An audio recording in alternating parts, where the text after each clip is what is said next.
caiu o capítulo 16, não se pode servir a Deus e a Mamon, item 8, desigualdade das riquezas. Diz assim o Evangelho para a gente. A desigualdade das riquezas é um problema que inutilmente se procurará resolver desde que se considere apenas a vida atual. A primeira questão que se apresenta é esta: por que não são igualmente ricos todos os homens? Não são por uma razão muito simples: por não serem igualmente inteligentes, ativos e laboriosos para adquirir, nem sábios e previdentes para conservar. É, aliás, ponto matematicamente demonstrado que a riqueza repartida com igualdade a cada um daria uma parcela mínima e insuficiente. Que, supondo efetuada essa repartição, o equilíbrio em pouco tempo estaria desfeito pela diversidade dos caracteres e das aptidões. Que, supondo-a possível e durável, tendo cada um somente com o que viver, o resultado teria o aniquilamento de todos os grandes trabalhos que concorrem para o progresso e para o bem-estar da humanidade. Que, admitindo, desse ela a cada um necessário, já não haveria o equilíbrio que impede os homens às descobertas e aos empreendimentos úteis. Se Deus a concentra em certos pontos, é para que daí se expanda em quantidade suficiente de acordo com as necessidades. Admitido isso, pergunta-se por que Deus a concede a pessoas incapazes de fazê-lo frutificar para o bem de todos. Ainda aí está uma prova da sabedoria e da bondade de Deus, dando-lhe o livre-arbítrio. Quis ele que o homem chegasse, por experiência própria, a distinguir o bem do mal, que a prática do primeiro resultasse de seus esforços e da sua vontade.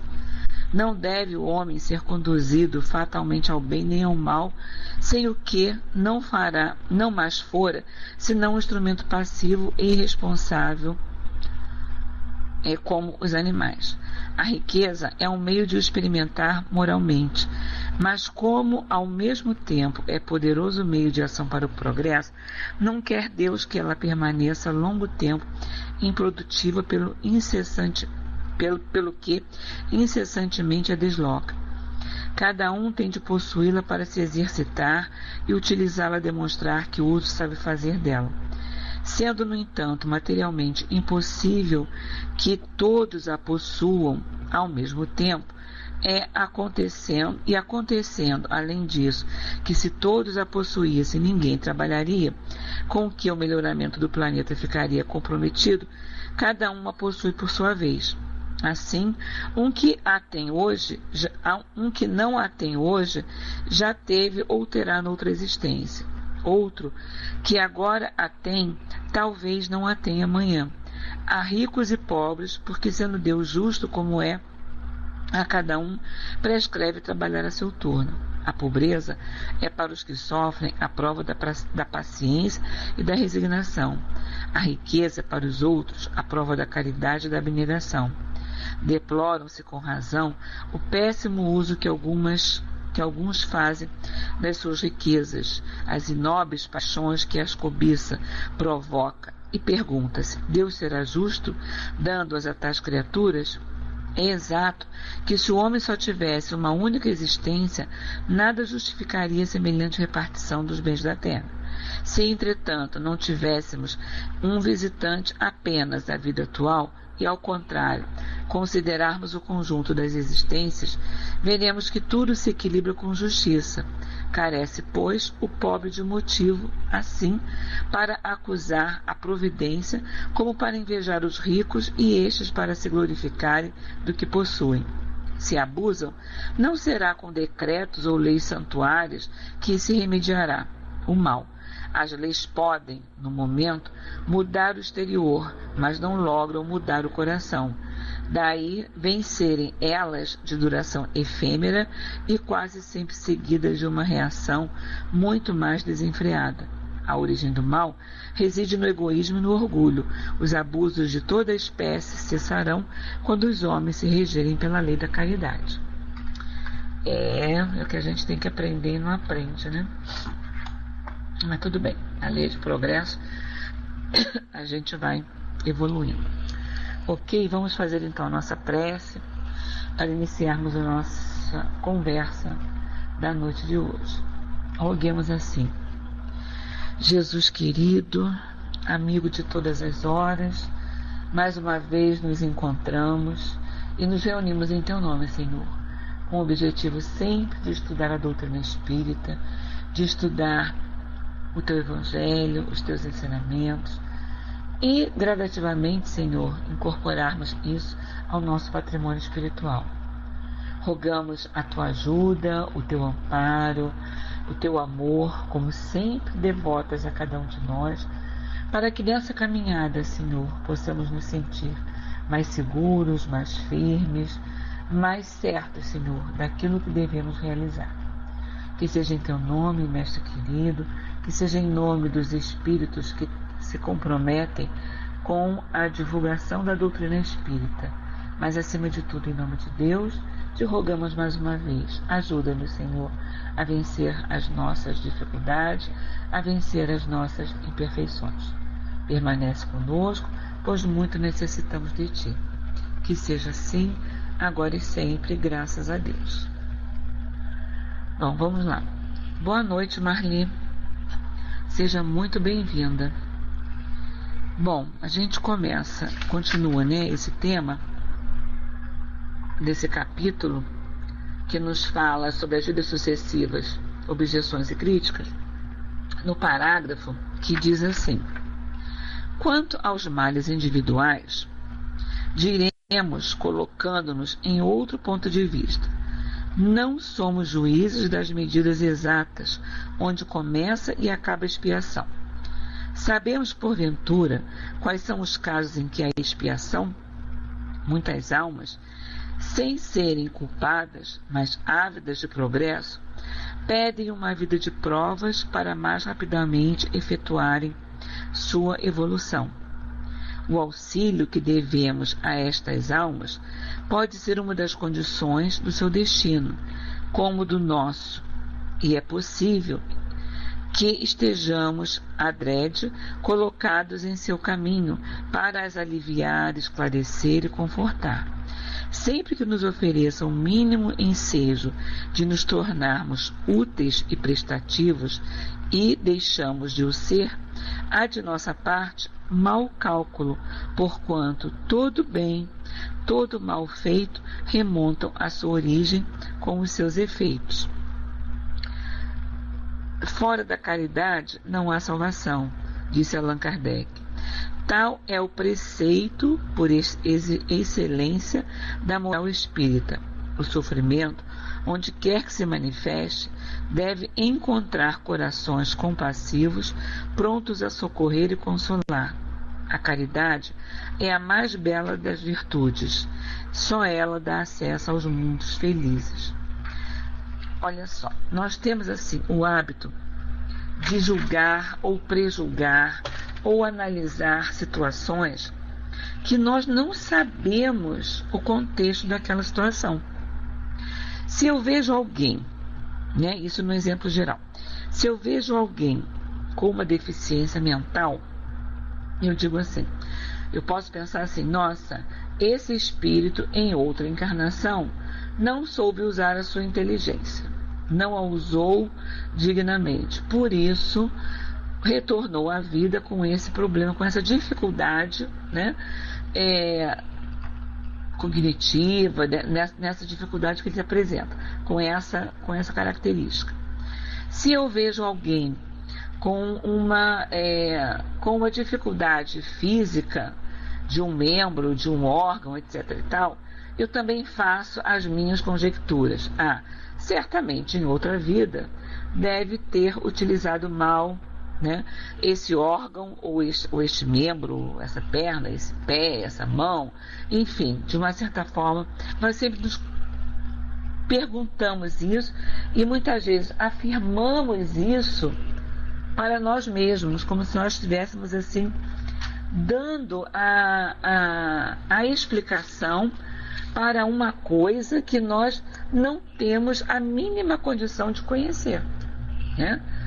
Não temos, eu não sei se a dificuldade que alguém passa é uma dificuldade porque ele em outra vida ele não soube utilizar aquilo, ou se é uma como é que se diz assim, uma característica, uma coisa que ele pediu para passar, não porque ele tenha uma prova que ele pediu para passar, não porque ele tenha que se resgatar diante daquilo, mas pode ser também em função de alguém, né? Em função de permitir que alguém da sua convivência exercite determinada característica para a sua própria evolução, não daquele espírito que está numa dificuldade maior, mas daquele outro com o qual ele vai conviver, ele vai lidar. Eu já falei aqui, eu acho que já devo ter falado aqui, de um livro da Nancy Pullman, é O Castelo das Aves Feridas, em que ela faz um trabalho com crianças com dificuldades especiais, né? E ela dentro do trabalho dela, ela consegue se deslocar a um determinado lugar da espiritualidade, onde ela presencia alguns espíritos deformando os seus perispíritos quando eles não tinham necessidade de sofrer aquela deformação perispiritual. Eles não tinham que passar por aquilo, mas eles estavam deformando, alterando, né, a configuração do seu perispírito para que ele imprimisse ao corpo físico que ele teria a ter numa vida próxima, para que ele conferisse àquele corpo físico determinadas dificuldades, não que ele necessitasse dessa dificuldade, mas para que os pais, os familiares daquele grupo onde ele iria renascer, né, pudessem experimentar o trabalho da paciência, da tolerância, o exercício do amor, o exercício do lidar, o exercício de lidar com aquela dificuldade. Então não era ele que precisaria, era aquele espírito que estava precisando, e sim, de repente, o grupo onde ele iria reencarnar. Então eu não posso afirmar categoricamente, eu não posso afirmar com uma precisão matemática que se alguém apresenta uma determinada dificuldade é porque em vidas passadas ele não utilizou aquilo com uma determinada presteza, com uma determinada característica, com uma determinada, não utilizou para o bem, não utilizou da melhor forma possível. Ele pode até não ter utilizado, e ele pode ter até que lidar com aquilo, pode até ter que se ressarcir com a lei divina, mas muitas vezes também pode ser o outro caso, dele estar preocupado com o bem-estar daquelas pessoas que irão compor o seu grupo familiar, e dessas pessoas precisarem trabalhar as suas também dificuldades, né? Oi, Francis, boa noite, meu querido, tudo bom?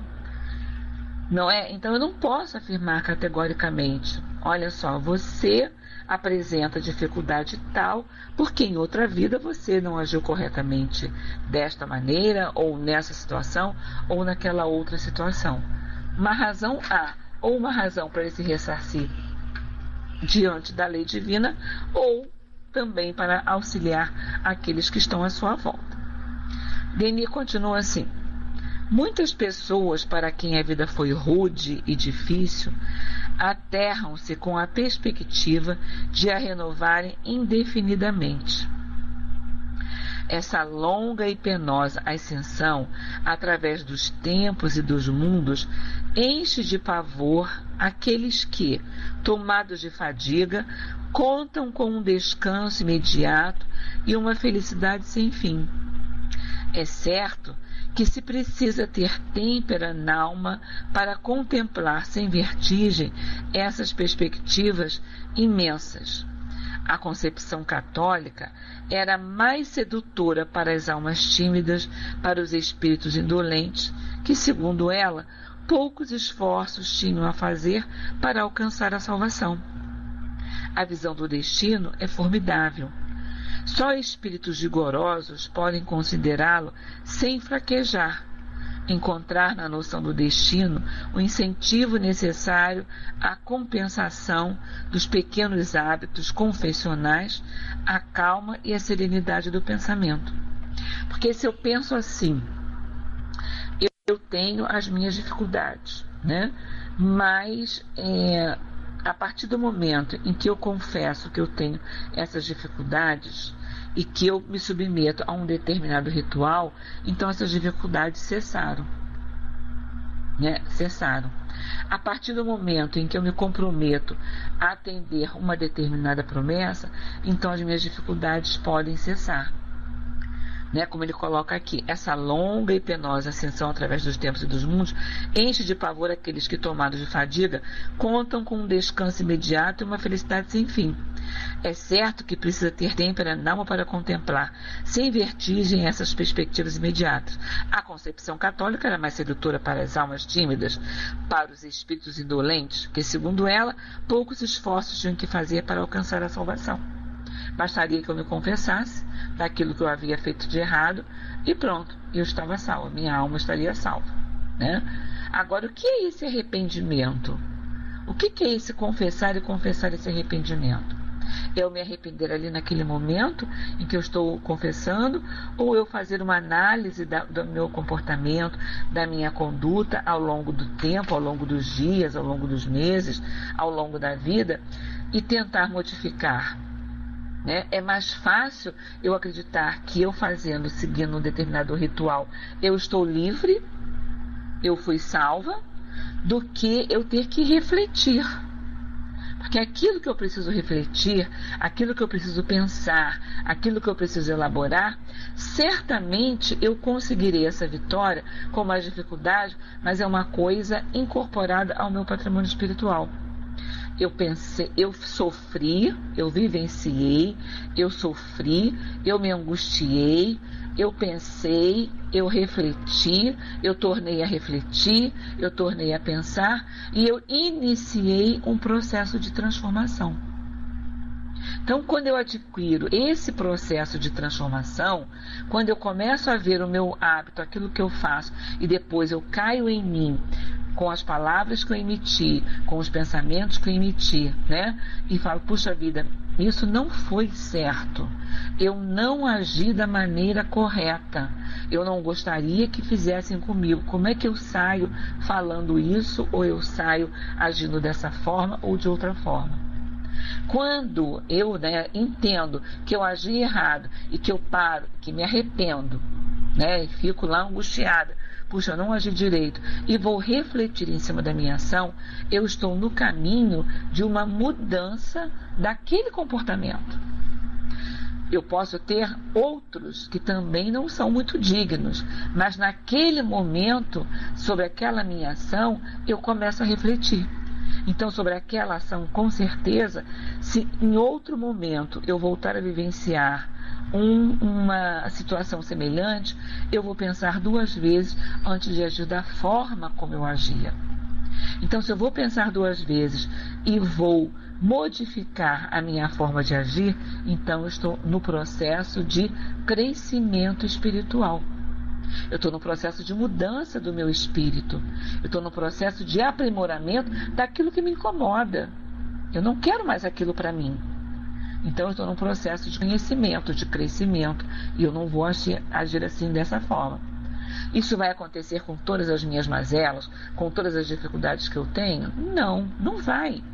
Só vai acontecer com a dificuldade quando eu resolver encará-la de frente, eu assumir que eu tenho aquilo, né? Que eu tenho essa coisa que eu não gosto, que me incomoda nos outros, que eu tenho, e eu tentar modificar a minha pessoa. Aí eu vou conseguir a paz no meu espírito, aquela paz que eu procuro. Então eu vou ser feliz. Então, vou viver menos angustiada, menos chateada, eu vou viver menos triste, né? Com a minha consciência não tanto quanto mais leve. Então, se eu vivo uma tristeza menor, se eu vivo com uma angústia menor, se eu vivo com uma paz um pouco maior, se eu vivo com a minha consciência um pouco mais tranquila, então eu estou conseguindo viver de uma forma mais equilibrada e mais feliz. Mas eu preciso fazer isso, eu preciso desse meu autoconhecimento. Não é justamente somente eu chegar para alguém e dizer, eu fiz isso, eu fiz aquilo outro, eu fiz aquilo outro. Tá bom, então você vai cumprir este ritual que você está livre daquilo que você fez. Né? O arrependimento, ele precisa ser sincero, ele precisa ser o arrependimento da nossa alma, para que nós possamos enfrentar as dificuldades que possam vir pela frente, de cabeça erguida e dizer, não, eu não vou agir mais assim, eu vou agir de uma outra forma. Ok? Mais à frente, no próximo parágrafo, Denis continua assim: uma felicidade que é preciso conquistar à custa de tantos esforços, amedronta mais do que atrai as almas humanas, fracas, ainda em grande parte inconscientes do seu magnífico futuro. A verdade, porém, está acima de tudo. Aqui, portanto, não estão em jogo as nossas conveniências pessoais. A lei, agrade ou não, é lei. É dever nosso subordinar-lhe os nossos desígnios e atos, e não lhe pertence a ela dobrar-se às nossas exigências. A lei divina não se dobra às minhas exigências. Eu preciso compreender essa lei para que eu possa me dobrar a ela. Eu preciso compreender. Né? Senão a gente fica com aquela ideia da criança, né? Que o responsável, que o pai, ou a mãe, o avô, a avó, chega para a criança e diz, você não pode fazer isso. E a criança pergunta, por quê? E o pai responde, por que não? Boa noite, Sandra. Aí a criança vai e pergunta, mas por que não? Aí o pai diz, por que não? Por que não, ora? Mas por que não? E o responsável continua, mas eu já disse que é por que não, então é por que não. Não é? E ela entendeu porque não pode fazer aquilo? Ela conseguiu compreender porque ela não pôde fazer aquilo? Foi explicado para ela porque ela não pôde fazer aquilo? Quando a gente senta e explica para a criança que não pôde fazer alguma coisa, ela vai entender que ela não deve fazer. Mas enquanto ela não conseguir entender por que ela não deve fazer, ela continua fazendo. Não é verdade? Então, a nossa relação com a lei divina, com a lei de Deus, é mais ou menos essa. Eu não posso entender a lei que diga para mim, você não pode fazer isso porque isso é pecado. Eu preciso entender por que é pecado. É ter pecado por quê? Porque eu estou transgredindo o direito do outro? É pecado por quê? Porque eu estou agindo de uma forma errada com o outro? E o que é o agir certo? O agir certo é agir assim, assim, assim e assim. Então eu vou procurar agir certo. Então eu vou compreender. Então é muito mais fácil para mim, né? É mais fácil para o ser humano,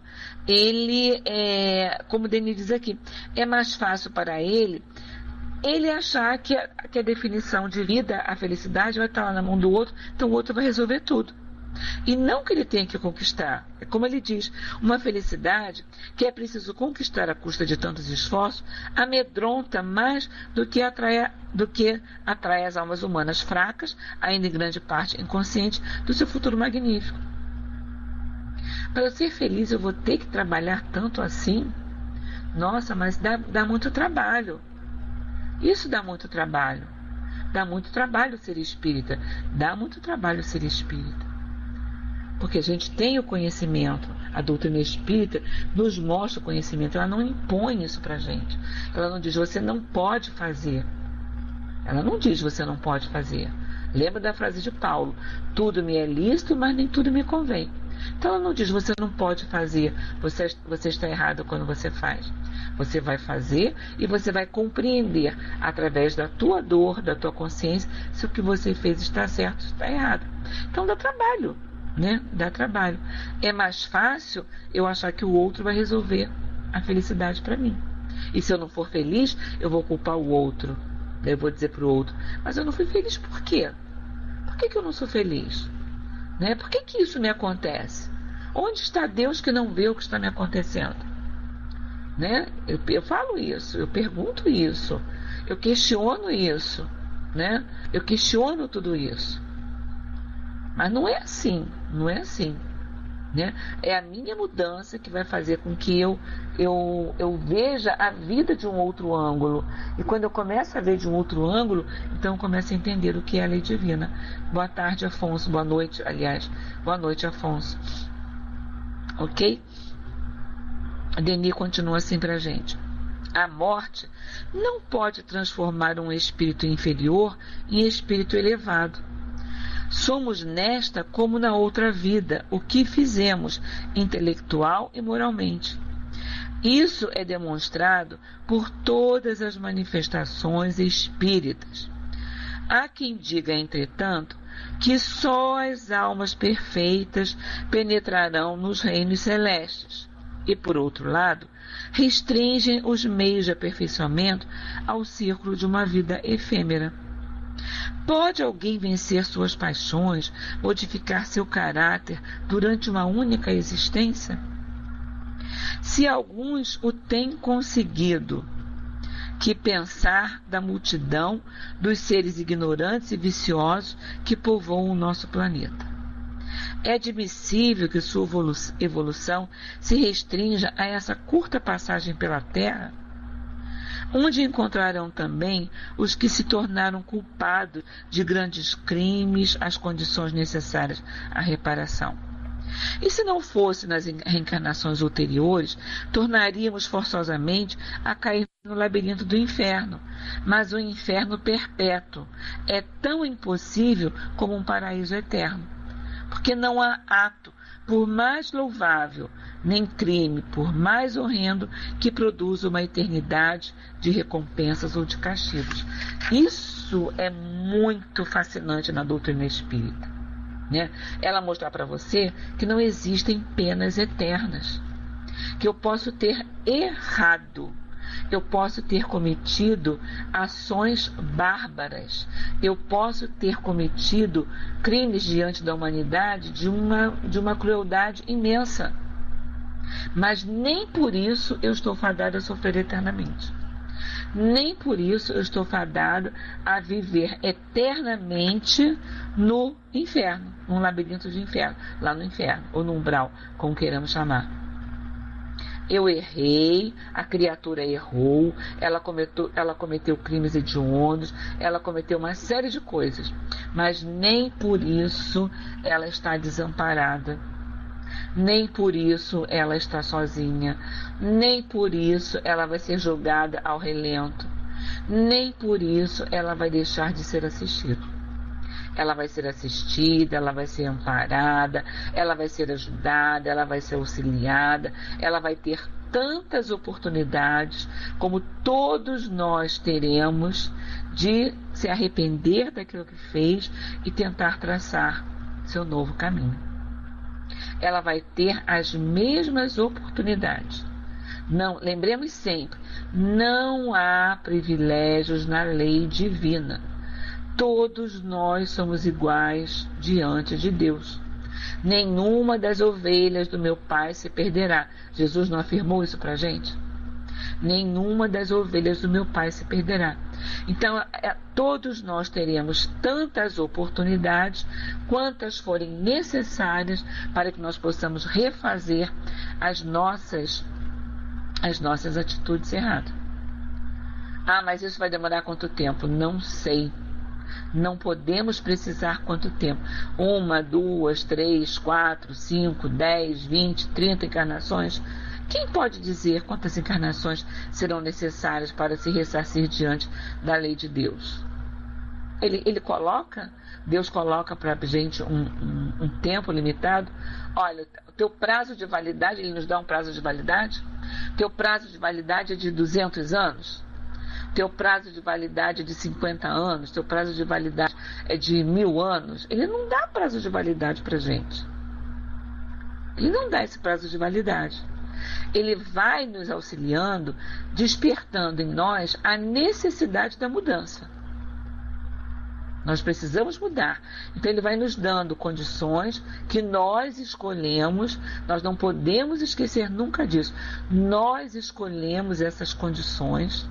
No momento em que nós estamos preparando a nossa encarnação, nós escolhemos as provas que nós precisamos passar para a minha evolução. Eu não vou escolher aquilo que eu já sei, aquilo que eu já domino, aquilo que já está conquistado pelo meu espírito. É conquista. Eu não perco mais. Eu vou escolher justamente aquelas outras um pouco mais complicadas para que eu possa ir me preparando gradativamente para eu chegar lá na outra ponta, né? Eu não passo de uma encarnação em que eu cometi todos os erros, como o Denis coloca aqui para a gente. Eu não passo de uma encarnação onde eu cometi todos os erros para uma encarnação de perfeição. Isso não vai acontecer. Eu tenho uma escala de gradação. Uma hora eu cometo uma ação hedionda, numa outra encarnação eu cometo uma ação um pouco menos hedionda, e eu vou me depurando gradativamente de acordo com aquilo que eu posso suportar. Jesus deixou isso claro para a gente. Não há fardo mais pesado do que aquele que seus ombros possa carregar. O Francis escreveu assim: isso dependerá de cada espírito, dos esforços que cada um esteja fazendo com a perfeição. Exatamente. Na medida daquilo que eu suporto. Eu não tenho como. É como se de repente a gente não tenha habilidade física para uma determinada modalidade de esporte e eu queira chegar lá e fazer. Eu não tenho uma preparação. Eu tenho uma preparação. Um jogador de futebol para correr durante 90 minutos num campo de futebol, ele não vai sair da arquibancada e vai entrar direto no campo de futebol para defender o seu time e correr 90 minutos ali. Ele tem toda uma preparação anterior, ele tem uma preparação física, ele tem uma preparação de atividades físicas, uma preparação da alimentação, uma preparação das suas condições físicas, para ele poder chegar lá e correr 90 minutos. Vai botar a gente lá para correr 90 minutos.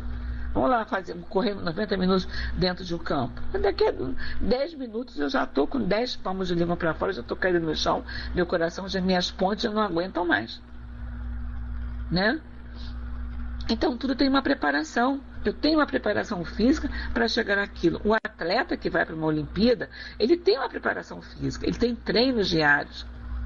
A gente escuta, se a gente ouve, se a gente vê as entrevistas que esses atletas dão, eles dizem mesmo que treinam 12, 14 horas por dia. Então não é sair da cadeira, está acostumado a não fazer nada, sair da cadeira e começar a fazer. Né? O espírito com o espírito também é assim. Boa noite, Rabat.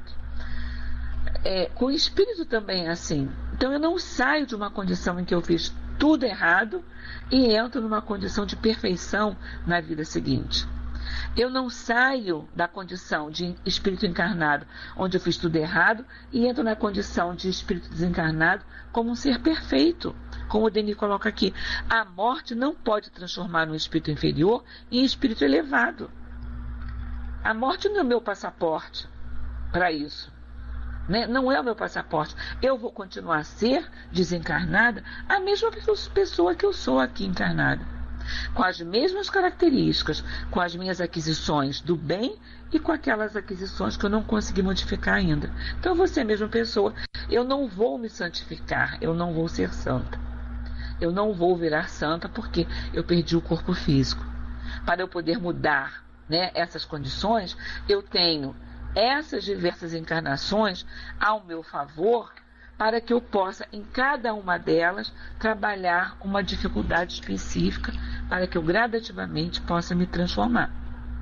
Ok? Então por isso, não existe um paraíso eterno, porque eu vou ter que realmente rever os meus conceitos, né, para poder modificar o meu comportamento, a minha realidade espiritual, como também não existe, né, um inferno que vai me levar também a um sofrimento eterno.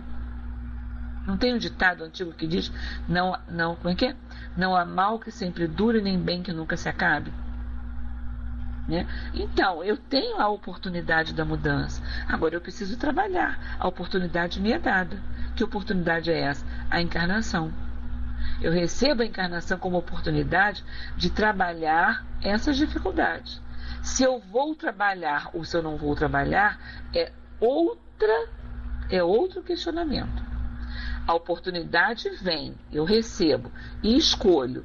Agora, se quando eu chego no corpo físico, à medida que as dificuldades vão surgindo, eu vou me rebelando contra elas e vou procurando não entender porque eu estou passando por aquilo, é outra pergunta, é outra história. Mas a oportunidade vem. A oportunidade do espírito é a encarnação. Continuando, Denis diz assim para a gente: basta considerarmos a obra da natureza, desde a origem dos tempos, para verificarmos por toda a parte a lenta e tranquila evolução dos seres e das coisas, que tanto se ajusta ao poder eterno e que todas as vozes do universo proclamam. A alma humana não escapa a esta regra soberana. Ela é a síntese, o remate desse esforço prodigioso, o último anel da cadeia que se desenrola desde as mais profundas camadas da vida e cobre o globo inteiro. Não é no homem que se resume toda a evolução dos reinos inferiores e que aparece fulgente o princípio sagrado da perfectibilidade? Não é este princípio, em sua própria essência e como que o selo divino impresso em sua natureza? E se é assim, como admitir que a inteligência humana possa estar colocada fora das leis imponentes, emanadas da causa primária das inteligências? A onda de vida que rola suas águas através das idades para chegar ao ser humano é que, em seu curso, é dirigida pela lei grandiosa da evolução, pode ir terminar na imobilidade. Perdão, gente, entonação diferente. A onda da vida que rola suas águas através das idades para chegar ao ser humano é que, em seu curso, é dirigida pela lei grandiosa da evolução, pode terminar na imobilidade? Por toda parte, na natureza e na história, está escrito o princípio do progresso. Todo o movimento que ele imprime, as formas em ação ao nosso mundo, vai ter ao homem. Pode, pois, pretender-se que a parte essencial do homem, o seu eu, a sua consciência, escape à lei de continuidade e progressão? Não. A lógica, sem falar dos fatos, demonstra que a nossa existência não pode ser única. O drama da vida não pode constar só de um ato. É-lhe indispensável uma continuação, um prolongamento, pelos quais se explicam e esclarecem as incoerências aparentes e as obscuridades do presente. Requer o encadeamento de existências solidárias umas das outras, realçando o plano e a economia que presidem aos destinos do ser humano. Ele volta a bater nesse assunto, nessa tecla, né? Em uma encarnação eu consigo resolver tudo? Num período de 60, 70, 80 anos, 90, para alguns, a gente consegue resolver todas as nossas pendências? Tudo aquilo que a gente vem fazendo de uma forma errada e que aparece na nossa vida, a gente não consegue. Então a gente precisa de outras oportunidades, de outras vidas, de outras encarnações, para que a gente consiga dar conta desse recado. Eu não consigo. Eu consigo fazer todo um trabalho meu, né? De uma residência. Imagina a casa da gente. Imagina uma mudança. A gente vai mudar de uma casa para outra. Você vai mudar hoje de uma casa para outra. Então vamos supor que hoje você já esteja com tudo embalado, arrumado, né? Vamos partir desse princípio. Você está com tudo embalado e arrumado e você vai mudar hoje para outra casa. Então chega um caminhão, você coloca todos os seus utensílios no caminhão, móveis, utensílios no caminhão e leva para outra casa. Naquele mesmo dia, ou em um dia apenas, você consegue organizar toda essa casa, montar todos os móveis, arrumar todos os utensílios nos seus devidos lugares? Você não consegue, porque é muito trabalho para um tempo curto. Então você vai precisar de outros dias para que você possa montar os móveis, guardar os utensílios, colocar tudo que você precisa colocar lá dentro. Então eu preciso de um tempo para isso. A mesma coisa o espírito. Ele precisa de tantas vidas quantas forem necessárias para ele poder colocar a sua bagagem em dia. Acertar a sua bagagem. Dar conta lá do recado. Acertar a sua bagagem. Colocar tudo no lugar certinho. Então uma vida só não seria suficiente para isso. É o que ele vem falando aqui, o que ele vem mostrando aqui, que uma vida só não seria suficiente. Ele precisa de outras vidas para que ele possa ajustar todos os seus pontos, ajustar todas as suas questões. Quando ele fala aqui pra gente, olha só, o drama da vida não pode constar de um só ato. É indispensável uma continuação, um prolongamento pelos quais se explicam e se esclarecem as incoerências aparentes e as obscuridades do presente. Então eu preciso entender de outras vidas para que eu possa explicar aquilo que está acontecendo comigo. Para que eu possa entender, a dificuldade existe, mas eu tenho como sanar essa dificuldade, porque isso é transitório. Eu vou poder resolver. Não é eu me acomodar. Porque a gente tem sempre a tendência de buscar os extremos. Eu tenho a eternidade a meu favor. Tá bom. Então, olha só, eu não tenho só uma vida, porque uma vida só não dá, eu tenho a eternidade a meu favor. Então, se eu tenho a eternidade a meu favor, eu posso ficar sentado aqui no meu canto, esperando o tempo passar. Vou ficar sentado na minha cadeira de balanço, me balançando, embaixo da árvore, com uma sombra bem gostosa, esperando o tempo passar. Não, não é isso. Eu tenho que trabalhar, eu preciso aproveitar essa oportunidade. Ou a gente cai, no extremo da acomodação, ou eu caio no extremo do desespero. Então tem que fazer tudo correndo, eu não posso parar. Parece aquele coelho aquele coelho maluco da Alice, do relógio, porque o relógio tem que passar. E não é assim. Eu tenho um tempo que é respeitado, mas eu preciso trabalhar. Eu preciso colocar em prática aquilo que eu conheço, aquilo que eu ouço, aquilo que eu falo, tudo aquilo que eu tenho conhecimento, para que eu possa desenvolver essas minhas habilidades, para que eu possa treinar essas minhas habilidades. Certo? Boa noite, solitário, em casa. Eu vi você chegar, mas eu estava no meio do raciocínio, não te cumprimentei. Boa noite, seja muito bem-vindo. Bom, aí Denis continua assim. Resultará daí estarmos condenados a um labor ímprobo e incessante? A lei de ascensão recua indefinidamente o período de paz e descanso? De modo nenhum. A saída de cada vida terrestre, olha só o que o Denis fala aqui pra gente. A saída de cada vida terrestre, a alma colhe o fruto das experiências adquiridas. Aplica as suas forças e faculdades ao exame da vida íntima e subjetiva. Forças e faculdades ao exame de uma vida íntima e subjetiva. Procede ao inventário da sua obra terrestre. Assimila as partes úteis e rejeita o elemento estéril. É a primeira ocupação na outra vida. O recolhimento entre os períodos de atividade terrestre é necessário a todo ser que segue a vida normal, dele recebe a seu turno os benefícios. Então eu vou sair também incessantemente, encarna, desencarna, encarna, desencarna, encarna, desencarna? Não. Eu tenho um tempo de avaliação. Repetindo aqui, olha, É tudo seguido, ele diz, de modo algum.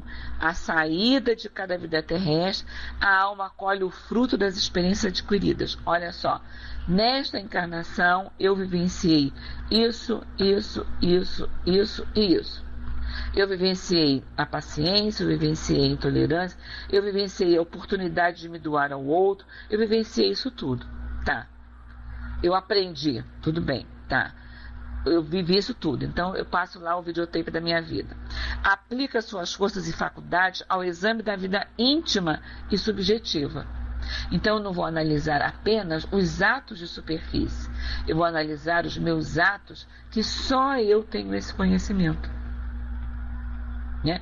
Essa é a nossa grande batalha, porque eu posso me apresentar aos outros, à sociedade, na superfície dessa minha vida, eu posso me apresentar como uma pessoa fantástica, uma pessoa excelente, uma pessoa boníssima, uma pessoa paciente, que ouve o outro.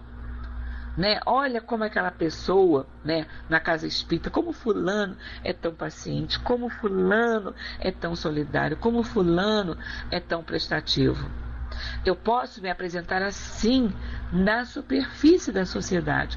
Agora, será que quando eu analiso as minhas intenções lá no íntimo da minha alma, quando eu analiso as minhas intenções, elas são as mesmas que me movem para uma determinada ação? O que eu faço de coração, de boa vontade, ou eu faço apenas para me justificar em uma sociedade? Como é que está a minha ação? Não é um trabalho de casa legal para a gente poder analisar isso? Não é aquilo que eu faço, aquilo que eu me proponho a ser solidário no meu meio social, né? Dentro, na net, no espiritismo.net, na net, o que eu faço é real. Aquilo que eu faço é real. Eu estou fazendo com a minha pureza d'alma? Ou eu estou fazendo porque eu tenho que desempenhar um papel diante desse grupo?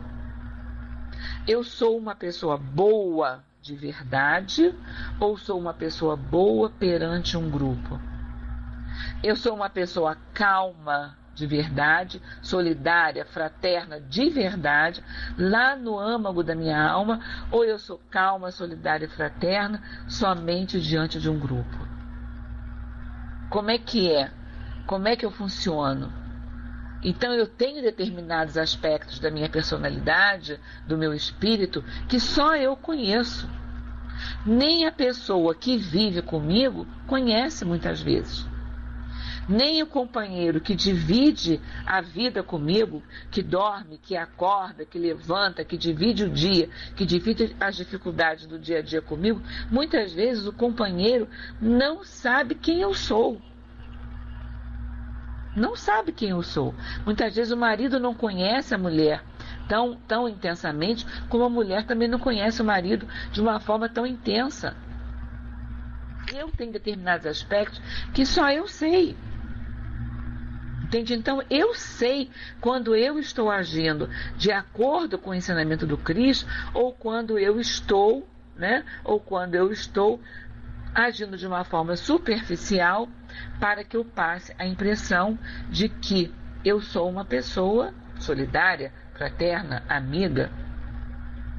Mas lá dentro do meu íntimo eu sei que eu não sou nada daquilo.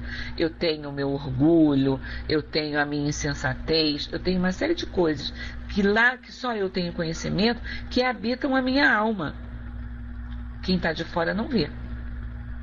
Então, quando eu desencarno, então a análise que eu faço é essa análise. Olha, eu vou aplicar as minhas forças e faculdades no exame da vida íntima e subjetiva, aquilo que eu sou de verdade. Porque vai transparecer, porque ali eu não vou ter mais corpo físico para esconder essas ações. Eu não vou ter mais um lábio que sorri, enquanto a mente está lá querendo, dar uma apertada no pescoço de alguém. Não vai aparecer lá.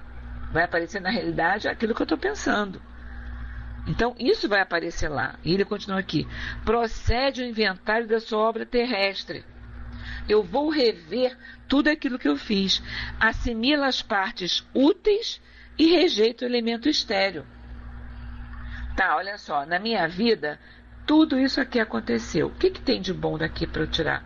Que serve para o meu crescimento. Isso aqui serve para o meu crescimento. E essas outras coisas aqui, olha, isso, aquilo outro, né? E olha só, nessa questão, nesse quesito de tolerância, eu não trabalhei muito bem, não. Sabe? Não foi muito bom o meu trabalho. Então, eu tenho que rever isso. Então eu vou fazer a análise daquilo que realmente eu sou. E ele continua aqui. É a primeira ocupação da outra vida. O trabalho por excelência de recapitulação e análise. Então eu vou fazer isso. Entende? Eu vou chegar e vou fazer isso. Então não adianta eu querer esconder, não adianta eu querer aparentar uma coisa que na realidade não é nada disso. Porque lá na frente eu vou encarar isso de frente, né? Aí vou ficar apavorada, meu Deus, mas eu não sabia? Sabia, porque está lá na minha consciência, está gravado na minha consciência, a lei de Deus está lá na minha consciência. Então eu sabia sim. Jesus não disse para a gente, reconcilia-te com teu inimigo enquanto estás a caminho. E às vezes o meu inimigo sou eu mesma. Então eu preciso me reconciliar comigo. E eu me reconcilio comigo quando eu conheço, quando eu estudo, quando eu sei, quando eu me vejo, né, da forma como eu sou. Quando eu não coloco panos quentes, quando eu não coloco um véu, quando eu não coloco um óculos cor-de-rosa, né, para poder colorir a minha vida. Eu preciso enxergar exatamente como eu sou. Porque só assim eu vou poder conseguir analisar aquilo que eu preciso mudar. Então, se eu vou fazer lá, né? Se eu vou fazer lá, então por que não começar aqui? É difícil? É muito complicado. A gente se livrar do orgulho é muito difícil. É muito difícil. Porque o orgulho ele vai se apresentar na vida da gente, ele vai se apresentar para a gente das formas mais diversas possíveis. Diversas possíveis, porque a gente arranja esses subterfúgios. Eu arranjo o subterfúgio do ser bonzinho, quando na realidade é o orgulho. Eu arranjo o subterfúgio de não querer ajuda. Eu sei que eu não consigo fazer sozinho, mas eu não peço ajuda por orgulho, né? Eu não peço ajuda por orgulho. Eu sou orgulhoso, eu não quero ajuda. Eu vou fazer. Depois eu fico sobrecarregado. Problema meu. Quem mandou não dividir? Quem não divide tem que dar conta daquilo que tem que fazer sozinho. Então não reclama. Eu posso reclamar? Se eu não divido nada com ninguém, eu não quero que ninguém faça as coisas junto comigo, eu não divido, eu não quero essa parceria, eu não quero dividir com as pessoas, então eu não posso reclamar de estar sobrecarregado. Se eu quero tudo, se só eu sei fazer as coisas direito, se eu tenho um nível de perfeição extremamente exigente, se só eu quero fazer direito, se só eu sei fazer direito, ninguém sabe fazer direito, ou então tem que fazer do jeito que eu quero e não do jeito que o outro pode colaborar, então eu não posso reclamar de estar sobrecarregado. Eu que aprendo a dividir. E por que eu não divido? Porque eu sou orgulhoso, eu sou uma pessoa orgulhosa, então eu não quero dividir. Eu vou deixar o outro fazer? Não, eu vou fazer sozinho. Então pronto. Não tem um ditado que alguns jovens dizem assim, não sabe brincar, não desce pro play? Eu sou o dono da bola. Quando uma criança não divide o seu brinquedo, eu sou o dono da bola, né? A criança é o dono da bola, é o dono do carrinho, então eu não vou dividir com ninguém, então eu brinco sozinho, né? Viver em grupo é dividir, trabalhar em grupo é dividir e não centralizar. Então eu preciso aprender determinadas coisas, sim, eu tenho que aprender determinadas coisas, então eu preciso fazer essa minha análise para eu saber aquilo que eu tenho que fazer. Então eu tenho que estar de olho no meu orgulho, eu tenho que estar de olho no meu egoísmo. Onde é que eu identifico nas minhas atitudes, outro trabalho de casa para a gente, hein? Onde é que, nas minhas atitudes do dia a dia, onde é que eu identifico que eu sou uma pessoa orgulhosa? Aonde? Da hora que eu acordo até a hora que eu vou deitar. Aonde é que eu identifico nas minhas atividades do dia a dia que eu sou uma pessoa egoísta? Onde é que eu identifico nas minhas atividades que eu sou uma pessoa impaciente, intolerante? Eu não tenho paciência de falar 2 vezes a mesma coisa. Onde é que eu identifico isso? Eu vou identificar diante daquela pessoa com a qual eu não tenho muita intimidade, ou é dentro de casa, da nossa casa, do nosso grupo familiar, que essas coisas aparecem de uma forma mais intensa? Né? A família do outro sempre não é mais fácil de lidar do que a minha família. Vamos pensar nisso. A família do meu amigo, nossa, que família fantástica. Eles são tão bons, eles são ótimos. Que gente alegre, que gente feliz e coisa e tal. A minha família é um horror, é cada um por si, sabe? Deus por todos, porque ninguém divide nada com ninguém. Não sei se a família do outro é tão fantástica assim. É a do outro, não é a minha. Talvez o outro olhe a minha família sob essa ótica também. Nossa, mas a família da Vânia é ótima. Nossa, é fantástica. Eles são tão solidários, são tão amigos. Será que são mesmo? Eu não sei. Aonde eu convivo com maior liberdade, onde eu tenho mais intimidade com as pessoas, é onde essas minhas coisas, né? O orgulho, a falta de paciência, a intolerância, o egoísmo, aparece de uma forma mais intensa. Porque são pessoas mais próximas a mim. Mas aquilo que eu reflito, aquilo que eu aparento dentro da minha família, dentro daquele grupo mais próximo, que eu convivo com mais intimidade, certamente vai aparecer na minha vida de relação, porque faz parte do meu eu. É a minha característica, é o meu caráter. Então ele vai aparecer ali naquele grupo que eu tenho uma intimidade maior, como vai aparecer também nos diversos segmentos da sociedade, no momento que se apresentar, se for necessário apresentar aquilo.